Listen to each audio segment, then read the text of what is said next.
বসিরহাটের টাকি পৌরসভার 16 নম্বর ওয়ার্ডের নজরুল সৈকত সংলগ্ন এলাকায় জমি ধসে গিয়ে নদী গর্ভে চলে গিয়েছে, যার ফলে ফাটল ধরেছে প্রায় 100 মিটার এলাকায়। এক প্রকার মুর্শিদাবাদের সামরেশগঞ্জের ছায়া হাসনাবাদের ইছামতি নদীর পারে। রবিবার সকাল হতেই ভয়ানক ফাটল বিপর্যস্ত হয়ে হাসনাবাদের যান চলাচল।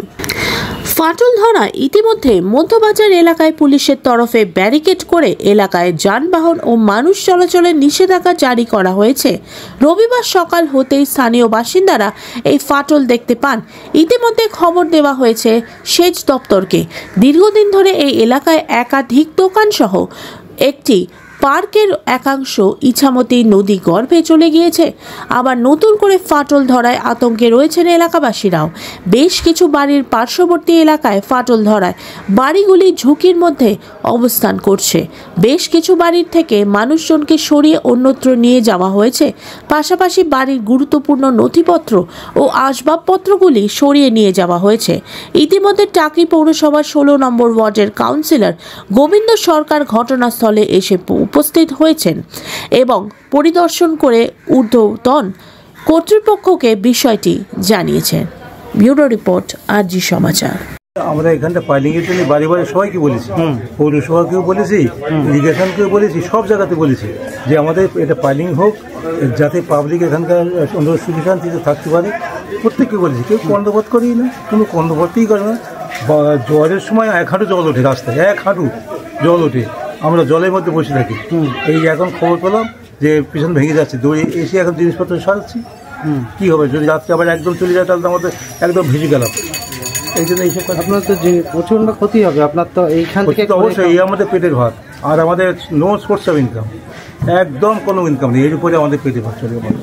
কিন্তু প্রশাসন কর্ণপাত করেনি, এর আগে কোনো কর্ণপাত করেনি, কেউ কোনো এই সম্বন্ধে আমলেই দেয় না, আমলেই দেয় না।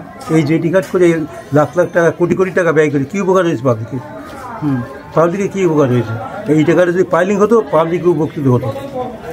আপনার নাম? আমার নাম সুশীল কুমার বড়। কিভাবে এই ঘটনা ঘটলো দাদা? অ্যাকচুয়ালি আমরা যেহেতু এখানকার স্থায়ী বাসিন্দা, আমরা এখানে এসে যেটা জানলাম যে এর আগেও মানে আর কি 1996-এ একবার এরকম ভাঙন হয়েছিল, অনেক ঘরবাড়ি নদী গর্ভে ডুবে গিয়েছিল। ঠিক তেমনিভাবে আমরা গতকাল রাত্রে দেখলাম, ভোর রাতের দিকে, যে যখন ফাটা ছিল তখন বেশ কিছু দোকান এবং কিছু বাড়ি নদী গর্ভে ডুবে গেছে, একটা বোটও আর কি ডুবে গেছে। বিষয় যেটা মানে আর কি, এই যে নদী গর্ভে বারবার আমরা এই একই সমস্যার সম্মুখীন হচ্ছি, আপনাদের মাধ্যমে আমরা প্রশাসনিক যে সমস্ত আধিকারিক আছে, বিশেষ করে ইরিগেশন দপ্তরের আধিকারিকদেরকে আমরা এটাই জানাতে চাই যে এর একটা স্থায়ী সমাধান হোক। আমরা দেখতে পাচ্ছি পশ্চিমবঙ্গের মাননীয় মুখ্যমন্ত্রী তিনি রীতিমতো বিভিন্ন জায়গায় পার্মানেন্টলি বাদ সলিউশনগুলো করছেন।